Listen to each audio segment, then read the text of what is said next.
청와대 하명 수사 의혹과 관련해 핵심 인물로 꼽히는 송병기 부시장의 구속영장이 기각된 이후 검찰은 보강 수사에 주력하고 있습니다.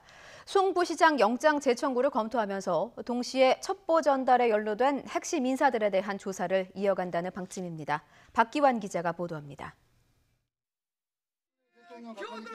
검찰은 송병기 울산경제부시장의 구속영장이 기각된 뒤 보강 수사에 집중하고 있습니다.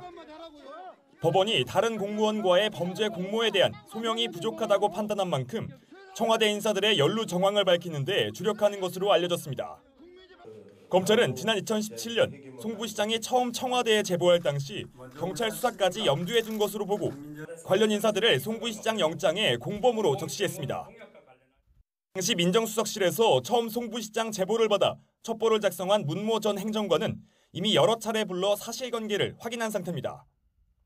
해당 첩보를 청와대 반부패 비서관에게 전달해 경찰에 넘기도록 한 백원우 전 민정비서관도 비공개로 소환해 조사했습니다.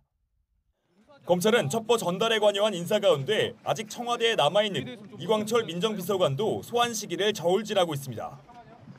송 부시장 제보를 첩보로 넘겨받아 수사에 나선 경찰과 청와대 사이에 오간 지시와 보고 내용도 꼼꼼히 들여다보고 있습니다. 검찰은 수사에 참여한 경찰을 조사한 데 이어 최근에는 경찰청 서버를 압수수색해 당시 수사 보고 문건 등도 확보했습니다.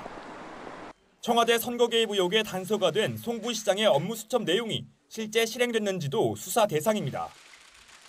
검찰은 당시 송초로 후보 캠프 자금과 관련한 내용도 송 부시장 수첩에서 확인하고 돈의 출처 등을 추적하고 있는 것으로 알려졌습니다. 검찰은 보강 조사를 토대로 송 부시장에 대한 영장을 재청구할지 신중히 검토하고 있습니다. 송 부시장 신병 확보와 별도로 송초로 울산시장과 황운하 전 울산지방경찰청장 등 핵심 인물들도 조만간 소환 조사할 방침입니다. YTN 박기환입니다.